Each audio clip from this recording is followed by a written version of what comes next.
എന്നിട്ട് അടുത്തൊരു ക്വസ്റ്റ്യൻ ഉള്ളതെന്ന് പറഞ്ഞു കഴിഞ്ഞാൽ ആർക്ക് ഈ ആയുർവേദ ട്രീറ്റ്മെൻറ്റ് സ്വീകരിക്കാൻ വേണ്ടി പറ്റും? ഇപ്പം സുഖചികിത്സ എന്ന് കേൾക്കാറുണ്ട്, സുഖചികിത്സ, പിന്നെ ട്രീറ്റ്മെൻറ്റ്, പിന്നെ പല തിരുമ്മൽ അങ്ങനെ കേൾക്കാറുണ്ട്, പിന്നെ കിഴികെട്ട്, അങ്ങനെ പല കാര്യങ്ങളും നമ്മൾ കേൾക്കാറുണ്ട്. അപ്പം രോഗികൾക്കാണോ, അസുഖം ഉള്ളവർക്കാണോ ഈ ആയുർവേദ ട്രീറ്റ്മെൻറ്റ് എടുക്കാൻ പറ്റുക?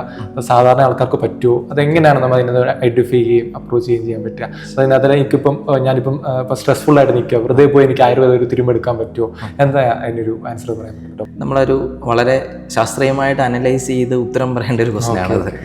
ശരിക്കും ഞാൻ പറഞ്ഞല്ലോ, ആയുർവേദം 2 ഭാഗമുണ്ട്. സ്വസ്ഥന് ആരോഗ്യം നിലനിർത്താനുള്ള ഒരു ഭാഗമുണ്ട്, അതേസമയം ചികിത്സിക്കേണ്ട ഒരു ഭാഗമുണ്ട്. രോഗികൾക്കാണ് ചികിത്സ ആവശ്യം. അപ്പം എന്തെങ്കിലും അസുഖമുള്ളവർ തീർച്ചയായിട്ടും നമ്മൾ കൺസൾട്ട് ചെയ്ത്, നമ്മുടെ സഹ്യാദ്രിയുടെ ഒരു പ്രത്യേകതയും കൂടിയാണ് കേട്ടോ, നമ്മൾ എല്ലാ ദിവസവും രോഗികളെ ഇവിടെ അഡ്മിറ്റായി കിടക്കുന്ന രോഗികളെ നമ്മൾ എല്ലാ ദിവസവും അതത് ദിവസം കണ്ട് രാവിലെ തന്നെ കണ്ടിട്ടാണ് അന്നത്തെ ചികിത്സ നിശ്ചയിക്കുന്നത്. നമ്മൾ നേരത്തെ തന്നെ ഒരു പാക്കേജ് പോലെ അങ്ങനെ ചെയ്യാറില്ല. ഇന്ന ട്രീറ്റ്മെൻറ്റുകൾ നമുക്ക് ചെയ്യാം, അങ്ങനെയല്ല നമ്മുടെ ട്രീറ്റ്മെൻറ്റ് പോകും. അപ്പം ബാക്കിയുള്ള എൻ്റെ കൂടെ ഡോക്ടേഴ്സ് ഉണ്ട്, ഞങ്ങളെല്ലാവരും ഒരു ടീമായിട്ട് തന്നെയാണ് രാവിലെ തന്നെ പേഷ്യൻസിനെ എല്ലാം കണ്ട് അവരുടെ അന്നത്തെ ദിവസത്തെ കാര്യങ്ങളെല്ലാം അന്വേഷിച്ച ശേഷമാണ് ട്രീറ്റ്മെൻറ്റ് നിശ്ചയിക്കുക. ഇത് രോഗത്തിൻ്റെ ചികിത്സയ്ക്ക് വളരെ പ്രാധാന്യമാണ് ഇതിങ്ങനെ ചെയ്യേണ്ടത്. കാരണം നമുക്കൊരു മുട്ടുവേദന അല്ലെങ്കിൽ പറഞ്ഞ ഒരു കഴുത്ത് വേദനയുടെ ഒരു ആദ്യഘട്ടത്തിൽ മിക്കവാറും നീർക്കെട്ടുകളോടുകൂടി വരുന്ന സമയത്ത് എണ്ണ പോലെയുള്ള പല കാര്യങ്ങളും ഉപയോഗിക്കാൻ പറ്റുന്ന അവസ്ഥയായിരിക്കും. അപ്പോൾ അവിടെ നമ്മൾ ചെയ്യുന്ന ആൻറ്റി ഇൻഫ്ലമേറ്ററി ആയിട്ടുള്ള ട്രീറ്റ്മെൻറ്റുകളായിരിക്കും. അപ്പോൾ ഓരോ ദിവസവും ആ പേഷ്യൻറ്റിനെ അനലൈസ് ചെയ്ത് അദ്ദേഹത്തിന് എന്തൊക്കെ ചികിത്സകൾ വേണം, എന്തൊക്കെ ലക്ഷണങ്ങൾ കുറഞ്ഞു, അതിനനുസരിച്ച് നമ്മൾ അടുത്ത ദിവസത്തെ ചികിത്സ നിശ്ചയിക്കും. പിന്നെ ഈ സുഖചികിത്സ എന്ന് പറയുന്നത്, അല്ലെങ്കിൽ അതും നമ്മൾ മുമ്പേ പറഞ്ഞ ഈ ആരോഗ്യം സംരക്ഷണത്തിനായിട്ടുള്ള, അത് രോഗികൾക്ക് വേണ്ടിയുള്ളതാണ്. അത് ആർക്ക് വേണമെങ്കിലും എടുക്കാം. അത് ഏത് പ്രായത്തിലുള്ളവർക്കാണെങ്കിലും നമുക്ക് എടുക്കാൻ സാധിക്കും.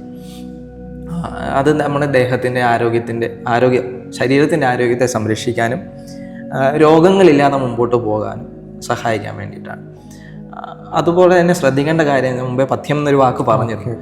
നമ്മൾ ഈ ചികിത്സ ചെയ്ത് ഇപ്പോൾ ഒരു മസാജ് എടുത്ത് അല്ലെങ്കിൽ 14 ദിവസം വന്ന് ട്രീറ്റ്മെൻറ്റ് ചെയ്തങ്ങ് പോയി, പിറ്റേ ദിവസം മുതൽ നമ്മൾ കുത്തഴിഞ്ഞ് ജീവിച്ചിട്ട് കാര്യമില്ല. നമ്മുടെ ജീവിത രീതിയിൽ വരുത്തേണ്ട മാറ്റങ്ങൾ അത് നമ്മൾ തീർച്ചയായിട്ടും ഫോളോ ചെയ്യേണ്ട അതുകൊണ്ടാണ് ആയുർവേദത്തിൻ്റെ ഒരു ജീവിത രീതിയാണ് എന്ന് പറഞ്ഞത്. അതൊരു ചികിത്സാ പദ്ധതിയുടെ ഒപ്പം തന്നെ മനുഷ്യൻ എങ്ങനെയൊക്കെ ജീവിക്കണം എന്നുള്ളത്, അത് മാനസികമായും ശാരീരികമായും അവൻ എന്തൊക്കെ തയ്യാറെടുപ്പുകൾ നടത്തണം എന്നുള്ളതൊക്കെ ആയുർവേദത്തിൽ പ്രത്യേകം പറയുന്നുണ്ട്. അപ്പോൾ ആയുർവേദത്തിന് നമ്മൾ അഷ്ടാംഗ ഹൃദയം എന്ന് പറഞ്ഞ ബുക്കിനെ കുറിച്ച് പറഞ്ഞു. അതിൽ 1-ാമത്തെ അധ്യായത്തിൽ, അതിൻ്റെ ആദ്യ ഭാഗത്തിൽ 1-ാമത്തെ അധ്യായത്തിൽ തുടങ്ങുന്നത് തന്നെ രാഗാതിരോഗാൻ എന്നാണ് പറയുന്നത്. രാഗം മനസ്സിനെ ബാധിക്കുന്ന ഔത്സിക മോഹ ആരതികൾ എന്നാണ്. അതായത് നമ്മൾ ജലസ് ഫീലിങ്ങുകളൊക്കെ പറയും, അതുപോലും നമ്മളെ രോഗികളാക്കും എന്നാണ് പറയുക.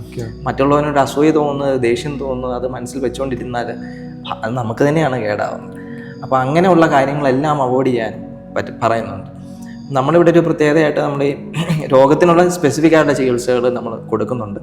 അതുകൂടാതെ ഈ പറയുന്ന സുഖചികിത്സ എന്നുള്ള രീതിയിൽ വരുന്നവർക്ക്, അങ്ങനെ ആവശ്യമുള്ളവർക്കുള്ള ചികിത്സ നമുക്ക് പ്രൊവൈഡ് ചെയ്യാൻ പറ്റും.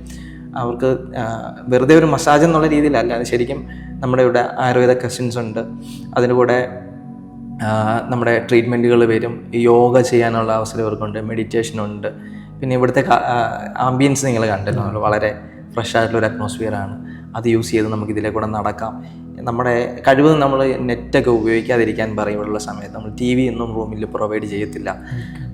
നമുക്ക് വളരെ എന്തെങ്കിലും ജോലിയുടെ ഭാഗമൊക്കെ ആയിട്ടാണെങ്കിൽ മാത്രം കുറച്ച് നേരം നെറ്റോ കമ്പ്യൂട്ടറൊക്കെ യൂസ് ചെയ്യാൻ സമ്മതിക്കാറുണ്ടെന്നല്ലാതെ കഴിവതും അവരൊരു ടെൻഷനൊക്കെ മാറാൻ വേണ്ടി വരുന്ന ആൾക്കാരായിരിക്കും. അപ്പം നമ്മുടെ ഈ ഒരു സൗകര്യങ്ങൾ ഉപയോഗിക്കുക, മാക്സിമം റിലാക്സ് ചെയ്യുക, അടുത്ത ഒരു വർഷത്തേക്ക് അവർ റീചാർജ് ചെയ്ത് പോവുക. അങ്ങനെ പോയിട്ട് ട്രീറ്റ്മെൻറ്റ് കഴിഞ്ഞ് സ്ഥിരമായിട്ട് വരുന്ന ഒരുപാട് ആൾക്കാർ നമുക്കിവിടെ ഉണ്ട്. ഞാൻ ഡോക്ടർ പറഞ്ഞ പോലെ ഞാൻ നേരത്തെ ഒന്ന് വിസിറ്റ് ചെയ്യുമ്പോൾ കണ്ടിരുന്നു. അത് വിദേശത്തു നിന്നൊക്കെ നേരത്തെ വന്നിട്ട് മൗത്ത് പബ്ലിസിറ്റി കൊണ്ട് വീണ്ടും വരുന്ന കസ്റ്റമേഴ്സിനെ, പേഷ്യൻസിനെയൊക്കെ ഞാൻ കണ്ടു. എന്തായിരിക്കും അവർക്ക് ഇവിടെ സഹ്യാദ്രിയിൽ നിന്ന് കൂടുതൽ കിട്ടിയിട്ടുണ്ടാവുക? കുറച്ചുകൂടി സ്പെസിഫിക് ആയിട്ട് ഡോക്ടർ പറയാൻ വേണ്ടി പറ്റുമോ? അതായത് ഇവിടെ വന്നിട്ട് എന്താണ് അവർക്ക് കൂടുതൽ ഇഷ്ടപ്പെട്ടത്, എന്തുകൊണ്ടാണ് അവർ മറ്റുള്ളവർ പറഞ്ഞിട്ട് ഇതിലേക്ക് വരുന്നു? അപ്പം നമ്മൾ പ്രത്യക്ഷത്തിൽ ഇങ്ങനെ ഒത്തിരി കാര്യങ്ങൾ ചെയ്യാനായിട്ട് പോലും, പ്രത്യക്ഷത്തിൽ വലിയ മാർക്കറ്റിങ്ങോ കാര്യങ്ങൾ അങ്ങനെ ചെയ്യാനായിട്ട് പോലും എന്തുകൊണ്ടാണ് വിദേശികൾ അല്ലെങ്കിൽ ഇവിടെ നേരത്തെ ഇവിടെ വന്ന ആൾക്കാർ വരെ മൗത്ത് പബ്ലിസിറ്റി വഴി മറ്റുള്ളവരോട് പറഞ്ഞിട്ട് എന്തുകൊണ്ട് വീണ്ടും അവരുടേക്ക് വരുന്നു? അതിന് അവർക്ക് അത് ഇഷ്ടപ്പെട്ട പോയിന്റ് എന്തായിരിക്കും? ചിലപ്പോൾ സഹ്യാദ്രിയിൽ അവർക്ക് അങ്ങനെ വല്ലതും ഡോക്ടറോട് ഷെയർ ചെയ്തിട്ടുണ്ടോ? തീർച്ചയായും. അത് ഏകദേശം 40 വർഷത്തോളം പഴക്കമുണ്ട്. നമ്മുടെ ഈ ഫാർമസ്യൂട്ടിക്കൽസാണ് ആദ്യം തുടങ്ങിയത്, അതിനുശേഷം ഹോസ്പിറ്റലായിട്ട് വരികയാണ്.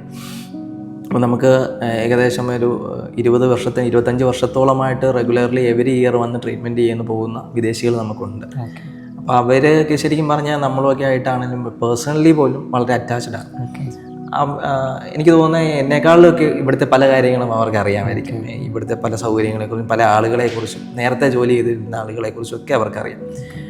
അവരെ സംബന്ധിച്ച് അവർക്ക് ഉണ്ടാകുന്ന അസുഖത്തിൻ്റെ മാറ്റമാണ്. അതിൻ്റെ അകത്ത് പല ആൾക്കാരെയും ആരും പേരെടുത്ത് പറയുന്നില്ലെങ്കിൽ പോലും പല ആൾക്കാരും വളരെ ബുദ്ധിമുട്ട് സർജറി പോലും ചെയ്ത് കഴിഞ്ഞിട്ട് അതിൻ്റെ ശേഷം വന്നിട്ട് ഇവിടുന്ന് ആ ഒരു ഗുണം കിട്ടാതെ നമ്മൾ ട്രീറ്റ്മെൻറ്റ് എടുത്ത് ഗുണം കിട്ടിപ്പോയ ആൾക്കാരുണ്ട്. അങ്ങനെ വളരെ എഫക്റ്റീവായിട്ട് അവർക്ക് കിട്ടുന്ന ഒരു റിസൾട്ടാണ് അവരെ വീണ്ടും കൊണ്ടിരുന്നത്. നമ്മളൊരു പരസ്യം കൊടുത്തിട്ടോ ഒരു പ്രൊമോഷൻ ചെയ്തിട്ടോ വന്നവരല്ല. പിന്നെ അവർ വന്ന് അവരുടെ കൂട്ടുകാരെ അവരുടെ വീട്ടുകാരെയാണ് അവർ വീണ്ടും കൊണ്ടുവന്നിരുന്നത്. അങ്ങനെയാണ് അവർ നമ്മുടെ ഒരു റെഗുലർ ആയിട്ടുള്ള വിസിറ്റിംഗ് ആയിട്ടും ട്രീറ്റ്മെൻറ്റുകൾ എടുത്തുമായിട്ട് പോകുന്നത്. അപ്പോൾ അവർക്ക് പല കാര്യങ്ങൾ അവരെ സ്വാധീനിച്ചിട്ടുണ്ടാകും. ഒന്ന്, ഇവിടുത്തെ ഒരു അറ്റ്മോസ്ഫിയർ ഒരു വളരെ കാം ആൻഡ് ക്വയറ്റാണ്. നല്ല ശുദ്ധവായു ഉണ്ടാവും. നല്ലൊരു നമ്മുടെ ചുറ്റുമുള്ള ചെടികളും എല്ലാം തന്നെ, അല്ലെങ്കിൽ തേയിലത്തോട്ടമുണ്ട്, ഏലത്തോട്ടമുണ്ട്. ഇതെല്ലാം നമ്മൾ ഓർഗാനിക്കായിട്ട് ഫാം ചെയ്യുന്നതാണ്. ഇവിടെ അങ്ങനെ ഒരു കെമിക്കൽസിൻ്റെ കാര്യങ്ങളൊന്നുമില്ല. ഇതിലെല്ലാം അവർക്ക് നടക്കാൻ സാധിക്കുന്നുണ്ട്. നമ്മൾ ട്രീറ്റ്മെൻറ്റ് കറക്റ്റ് ആയിട്ടുള്ള അവർക്ക് ട്രീറ്റ്മെൻറ്റ്, അതുപോലെ ഫുഡ് വെജിറ്റേറിയൻ ഡയറ്റ് നമ്മൾ ഫോളോ ചെയ്യുന്നത്. പക്ഷേ ഇവരൊക്കെ വളരെ ഹാപ്പി ആയിട്ടാണ് കഴിക്കുന്നത്. ഒരു എതിർപ്പും അവർക്ക് അതിൻ്റെ അത് ഉണ്ടാവില്ല. നമ്മൾ പറയുന്ന ഡയറ്റ് വളരെ കൃത്യമായിട്ട് എനിക്ക് തോന്നുന്ന മലയാളികളെക്കുറിച്ചും ഇന്ത്യക്കാരെയൊക്കെ നമ്മൾ കണ്ടുപഠിക്കേണ്ടത് ശരിക്കും വിദേശികളെയാണ്. അവർ നമ്മൾ പറയുന്ന കാര്യങ്ങൾ വളരെ കറക്റ്റായിട്ട് അത് മനസ്സിലാക്കി എങ്ങനെ അതിനെ ട്രീറ്റ്മെൻറ്റിനെ എങ്ങനെ മനോഹരമാക്കി എടുക്കാമെന്ന് അവർ ശ്രമിക്കുന്നത് അങ്ങനെയാണ്. Okay doctor, fine.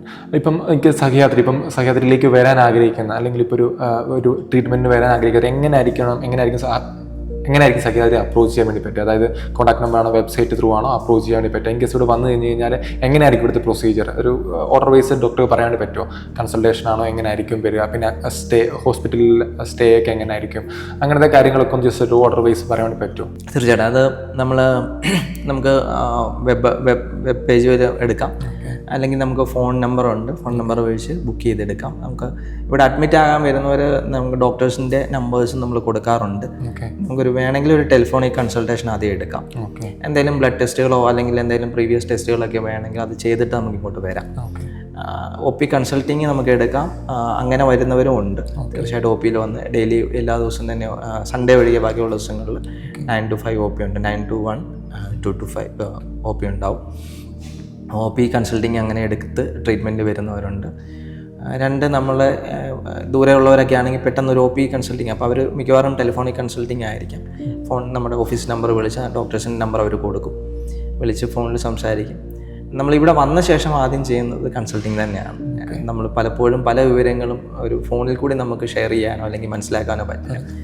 3 രീതിയിൽ മനുഷ്യനെ പരിശോധിക്കണം എന്നാണ്. ദർശനം, സ്പർശനം, പ്രശ്നം. ചോദിച്ച് മാത്രമേ നമുക്ക് ഫോണിൽ അറിയാൻ പറ്റൂ. കണ്ടും തൊട്ടും പരിശോധിക്കണമെങ്കിൽ നേരിട്ട് വരണം. അപ്പോൾ അത് അങ്ങനെ ചെയ്യാം. അങ്ങനെ പരിശോധിച്ച ശേഷം നമുക്കിവിടെ മാനേജ് ചെയ്യാവുന്ന കേസാണ് തീർച്ചയായിട്ടും നമ്മളിവിടെ ട്രീറ്റ്മെൻറ്റ് ചെയ്യും. മുമ്പേ പറഞ്ഞ സർജറി പോലെ എന്തെങ്കിലുമൊക്കെ ആവശ്യമുള്ള കേസുകളാണ് നമ്മൾ തീർച്ചയായിട്ടും അങ്ങോട്ട് റെഫർ ചെയ്യുക തന്നെയാണ് ചെയ്യുന്നത്. ഡോക്ടർ, അതുപോലെ തന്നെ നമുക്കിവിടെ സഹ്യാദ്രിയിൽ ഇങ്ങനെ ട്രീറ്റ്മെൻറ്റ് പാക്കേജസ് ആയിട്ടുണ്ടോ? പാക്കേജ് ആയിട്ടാണ് കൊടുക്കുന്നത്? അതുപോലെ എന്തൊക്കെ ട്രീറ്റ്മെൻറ്റ്സ് അവിടെ ഉള്ളത്, അങ്ങനെ ഒന്ന് പറയാൻ പറ്റുമോ?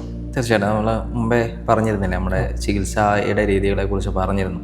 അപ്പോൾ നമ്മൾ രോഗികളെ സംബന്ധിച്ച് നമുക്കങ്ങനെ പാക്കേജുകൾ കൊടുക്കാൻ ബുദ്ധിമുട്ടുണ്ട്. കാരണം ഒരു രോഗിക്ക് എന്താണ് ആവശ്യം എന്നുള്ളത് രോഗിയെ പരിശോധിച്ച ശേഷം മാത്രമാണ് നമുക്കറിയാൻ പറ്റും. അപ്പം തീർച്ചയായിട്ടും നമ്മൾ പറയുന്നത് നമ്മുടെ ഒരു ഫിക്സ്ഡ് ആയിട്ടുള്ള നമ്മുടെ റെൻറ്റും ബാക്കിയുള്ള ട്രീറ്റ്മെൻറ്റ് കോസ്റ്റും നമ്മൾ പറയും. അപ്പോൾ അവർക്ക് അത് കഴിഞ്ഞ് നമ്മൾ എന്ത് ട്രീറ്റ്മെൻറ്റ് ആ രോഗിക്ക് ആവശ്യമുണ്ടോ ആ ട്രീറ്റ്മെൻറ്റ് നമ്മൾ കൊടുക്കും. അതുകൊണ്ടാണ് ഞാൻ മുമ്പേ പറയുന്നത്, നമ്മൾ എവറി ഡേ നമ്മൾ പേഷ്യൻറ്റിനെ കൺസൾട്ട് ചെയ്തിട്ട് അദ്ദേഹത്തിന് അവസ്ഥയ്ക്ക് അനുസരിച്ചുള്ള ട്രീറ്റ്മെൻറ്റുകൾ മാത്രമാണ്. നമ്മളൊരു പാക്കേജ് കൊടുത്താലുള്ളൊരു ബുദ്ധിമുട്ട് ഞാൻ പറയും. ഇപ്പം നമ്മളൊരു 5,000 rupees പാക്കേജ്, ഡെയിലി 2 treatments എന്ന് പറയും. ഇപ്പം നമ്മൾ ഇപ്പം ഇമ്മാനുവലിന് ഒരു കഴുത്തുവേദനയായിട്ട് വരും, നമ്മൾ രാവിലെ ഒരു ട്രീറ്റ്മെൻറ്റ് ചെയ്തു, ഉച്ച കഴിഞ്ഞ് ഇമ്മാനുവലിന് ക്ഷീണം വന്നു അല്ലെങ്കിൽ ട്രീറ്റ്മെൻറ്റ് എടുക്കാൻ പറ്റാത്തൊരു ആരോഗ്യസ്ഥിതിയാണെങ്കിൽ നമ്മൾ തീർച്ചയായിട്ടും അതിനെ പരിഗണിച്ച് നമ്മൾ റെസ്റ്റാണ് അഡ്വൈസ് ചെയ്യുക. അപ്പം അതിൻ്റെ ഒരു ബുദ്ധിമുട്ട് നമ്മൾ ഓൾറെഡി 2 ട്രീറ്റ്മെൻറ്റ് പേയ്മെൻറ്റ് അവിടെ വന്നു എന്നുള്ളൊരു ഡിസ്പ്യൂട്ട് അവിടെ. അങ്ങനെയുള്ള കാര്യങ്ങളൊക്കെ ഒരു പേഷ്യൻറ്റിനെ ട്രീറ്റ് ചെയ്യുമ്പോൾ നമുക്ക് ബുദ്ധിമുട്ടുകൾ ഉണ്ടാക്കാറുണ്ട്. അതുകൊണ്ട് തന്നെ നമ്മൾ എല്ലാവരോടും കൺസൾട്ട് ചെയ്യുമ്പോൾ തന്നെ പറയാറുണ്ട്, നിങ്ങൾക്ക് ആവശ്യമുള്ള എന്ത് ട്രീറ്റ്മെൻറ്റാണ് അത് 1, 2, 3 എത്രയാണെങ്കിലും അത് നിങ്ങൾക്ക് ലഭിച്ചിരിക്കും. അതിൻ്റെ അകത്ത് അതാണ് നമ്മളുടെ ഗ്യാരണ്ടി. നമുക്ക് ആ പേഷ്യൻറ്റിന് ആവശ്യമുള്ള എത്തിക്കലി ആ പേഷ്യൻ്റ് ആവശ്യമാണ്. നമ്മളൊരു ബില്ല് കൂട്ടാൻ വേണ്ടിയുള്ള ട്രീറ്റ്മെൻറ്റുകളോ അങ്ങനെയല്ല ചെയ്യുന്നത്. പേഷ്യൻ്റിന് ഇപ്പോൾ ഒരു ദിവസം ഒരു ട്രീറ്റ്മെൻറ്റ് വെച്ച് മാത്രം മതിയെങ്കിൽ ആ ഒരു ട്രീറ്റ്മെൻറ്റ് വെച്ച് മാത്രമേ നമ്മൾ ചെയ്യാറുള്ളൂ. പിന്നെ എന്തൊക്കെ ട്രീറ്റ്മെൻറ്റ് അവൈലബിൾ ആണെന്ന് ചോദിച്ചാൽ നിങ്ങൾക്ക് പരിചയം ഉണ്ടാവും, കിഴികൾ എന്നൊക്കെ കേട്ടിട്ടുണ്ടാവില്ലേ. അഭ്യംഗം അഥവാ എണ്ണ തേച്ചുള്ള കൂടി, ഉദ്വർത്തനം എന്ന് പറഞ്ഞപ്പോൾ പൗഡർ മസാജ് ഉണ്ട്, പല തരം കിഴികളുണ്ട്. അതായത് പൊടിക്കിഴിയുണ്ട്, ധാന്യക്കിഴിയുണ്ട്, ഇലക്കിഴിയുണ്ട്, നാരങ്ങാക്കിഴിയുണ്ട്, ഞവരക്കിഴിയുണ്ട്. അതുപോലെ ധാരകളുണ്ട്, ധാന്യാമള ധാരയുണ്ട്, കഷായ ധാരകളുണ്ട്, തക്രധാരയുണ്ട്, ശിരോധാരയുണ്ട്. ഇങ്ങനെയുള്ള ട്രീറ്റ്മെൻറ്റുകളെല്ലാം നമ്മളിവിടെ അവൈലബിൾ ആണ്. അതുകൂടാതെ പഞ്ചകർമ്മ ചികിത്സകൾ, വമനം, വിരേചനം, വസ്തി, 2 ടൈപ്പ് വസ്തികൾ, നസ്യം, ഇവയെല്ലാം നമ്മൾ ചെയ്യാറുണ്ട്. ഇതെല്ലാം പേഷ്യൻറ്റിനെ ആവശ്യമെങ്കിൽ മാത്രം അതിനനുസരിച്ച് കറക്റ്റായിട്ടുള്ള ട്രീറ്റ്മെൻറ്റ് പ്രോട്ടോക്കോൾ ആയുർവേദത്തിൽ പറയുന്ന ചികിത്സാ രീതി അനുസരിച്ച് തന്നെ വളരെ സ്ട്രിക്റ്റായിട്ട് ശാസ്ത്രത്തിൽ ഊന്നി തന്നെയാണ് നമ്മുടെ ചികിത്സാ പദ്ധതികൾ പോവുക. അതേസമയം ഒരു വെൽനെസ്സിന് വരുന്ന ആൾക്കാർക്ക് നമുക്ക് പാക്കേജ് കൊടുക്കാൻ പറ്റും. അത് ആ രീതിയിലുള്ള അദ്ദേഹത്തിന് എന്താണ്, ഇപ്പോൾ സ്ട്രെസ് റിലേറ്റഡ് ആണെങ്കിൽ അതിനൊരു പാക്കേജ് കൊടുക്കാം. ഒബേസിറ്റി ആയിട്ട് വരുന്നവർക്കാണെങ്കിൽ ആൻറ്റി ഒബേസ് ട്രീറ്റ്മെൻറ്റിൻ്റെ ഒരു പാക്കേജ് നമുക്ക് അവൈലബിൾ ആണ്. അത് പ്രഗ്നൻസി കഴിഞ്ഞ് ആഫ്റ്റർ പോസ്റ്റ്മോർട്ടമായിട്ട് വരുന്ന സൂതികാ പരിചര്യ എന്ന് പറയുമ്പോൾ പ്രസവ ശേഷമുള്ള ചികിത്സാ രീതികളുണ്ട്. ഇവയൊക്കെ ഇങ്ങനെയുള്ള സാധാരണ അവൈലബിൾ ആയിട്ടുള്ള എല്ലാ ട്രീറ്റ്മെൻറ്റുകളും നമുക്കുണ്ട്. ചുരുക്കം പറഞ്ഞവരെല്ലാം കൺസൾട്ട് ചെയ്ത് കഴിഞ്ഞാൽ മാത്രമേ ശേഷമേ പറയാൻ പറ്റത്തുള്ളൂ. രോഗികളുടെ കാര്യത്തിൽ തീർച്ചയായിട്ടും അങ്ങനെയാണ്. പക്ഷേ വെൽനെസ്സിന് വരുന്നവർക്ക് നമുക്കൊരു ഫോണിൽ കൺസൾട്ട് ചെയ്യുമ്പോൾ നമുക്ക് വേണമെങ്കിൽ ഈ പാക്കേജ് കൊടുക്കുമ്പോൾ ശരിക്കും നമുക്കൊരു വെളിയിലുള്ള, അതായത് ഫോറിനറൊക്കെ ആയിട്ട് സംസാരിക്കുമ്പോൾ ഒരു ബുദ്ധിമുട്ട് അവരോട് നമുക്ക് ഫസ്റ്റ് ഇത് ഫോണിൽ എക്സ്പ്ലെയിൻ ചെയ്യാൻ ബുദ്ധിമുട്ടുണ്ടാവും. നമ്മൾ അതുകൊണ്ട് അവർക്കൊരു പാക്കേജായിട്ട് പറയും. ഇവിടെ വന്ന് 1, 2, 3 ദിവസം അവർ റെഗുലർ കൺസൾട്ടിങ് കഴിയുമ്പോൾ അവർ ഓക്കെയാണ്, അവർക്ക് മനസ്സിലാവും നമ്മളെന്താണ് പറഞ്ഞത്, നമ്മളെന്താണ് കൺവേ ചെയ്തതെന്ന് അവർ മനസ്സിലാവും. അവർ വളരെ കോപ്പറേറ്റീവായിട്ട് നമ്മുടെ ചികിത്സാ രീതിക്ക് അനുസരിച്ച് അവർ മുമ്പോട്ട് പോവുകയാണ് ചെയ്യുന്നത്. ഡോക്ടർ, അതുപോലെ തന്നെ ഈ ട്രീറ്റ്മെന്റിൽ ഏറ്റവും ഇമ്പോർട്ടൻ്റ് ആണല്ലോ മരുന്നുകൾ, നമുക്ക് തൈലങ്ങൾ, അതുപോലെ കഷായം, അങ്ങനത്തെ കുറച്ച് ഏറെ കാര്യങ്ങളുണ്ടല്ലോ. ഇതൊക്കെ സഹ്യാദ്രി എങ്ങനത്തെ മെഡിസിൻസ് ആണ് യൂസ് ചെയ്യുന്നത്? സഹ്യാദ്രിയെ സംബന്ധിച്ചിടത്തോളം ആയുർവേദ ട്രീറ്റ്മെൻറ്റ് സെൻറ്റർ തുടങ്ങുന്നതിന് മുമ്പ് തന്നെ ഫാർമസ്യൂട്ടിക്കൽസ് ആണ് സ്റ്റാർട്ട് ചെയ്തത്. ഏകദേശം 40 വർഷത്തോളമായി. ബഹുമാനായ നമ്മുടെ ബിഷപ്പ് അറക്കൽ പിതാവ് മാത്യു അറക്കൽ പിതാവ് ഇവിടെ വൈദികനായിരുന്ന സമയത്താണ് ഈ പീരുമേൽ ഡെവലപ്മെൻറ്റ് സൊസൈറ്റിയും അതിനോടനുബന്ധിച്ച് ആയുർവേദ ചികിത്സാലയവും തുടങ്ങിയത്. പിതാവ് ഇവിടെ അച്ഛനായി ജോലി ചെയ്തിരുന്ന സമയത്ത് ഇവിടുത്തെ ട്രൈബൽസിൻ്റെ ഒരു ബുദ്ധിമുട്ട് കണ്ട് അവരിൽ നിന്ന് നെല്ലിക്ക അരിഷ്ടം ഉണ്ടാക്കിക്കൊണ്ടാണ് മരുന്നിൻ്റെ പ്രൊഡക്ഷൻ തന്നെ സ്റ്റാർട്ട് ചെയ്തത്. അപ്പോൾ അതൊരു 40 വർഷത്തെ ഒരു പാരമ്പര്യം മരുന്ന് നിർമ്മാണത്തിൽ സഹ്യാദ്രിക്കുണ്ട്. നമുക്ക് ഏകദേശം 280ഓളം പ്രൊഡക്റ്റുകളുണ്ട്. ഈ പറയുന്ന കഷായങ്ങൾ, അരിഷ്ടങ്ങൾ, ലേഹ്യങ്ങൾ, കുഴമ്പുകൾ, തൈലങ്ങൾ, ഗുളികകൾ എല്ലാം ഉൾപ്പെടെ 280ഓളം പ്രൊഡക്റ്റുണ്ട്. അതിൽ തന്നെ 24 എണ്ണം പേറ്റൻറ്റ് പ്രൊഡക്ട്സാണ്, നമ്മുടെ മാത്രം പ്രത്യേകതകളായ പ്രൊഡക്റ്റുകളാണ്. തലയിലൊക്കെ വെക്കുന്ന നമുക്ക് ജലദോഷം കൂടെ സൈനസൈറ്റിസ് ഒക്കെ വരുന്ന ശിരസുധ പോലെ ഉള്ള തൈലങ്ങൾ, അതുപോലെ അഡിനോയിഡ് ടോൺസിൽസിനൊക്കെ ഉപയോഗിക്കാൻ പറ്റുന്ന നൊച്ചിപത്രാദി, വേദനയ്ക്കൊക്കെ ഉപയോഗിക്കാൻ പറ്റുന്ന മർമാണി തൈലമുണ്ട്. അങ്ങനെ ധാരാളം പ്രൊഡക്ട്സ് നമുക്കുണ്ട്. അത് നമ്മുടെ പേറ്റൻറ്റഡ് പ്രൊഡക്ട്സാണ്.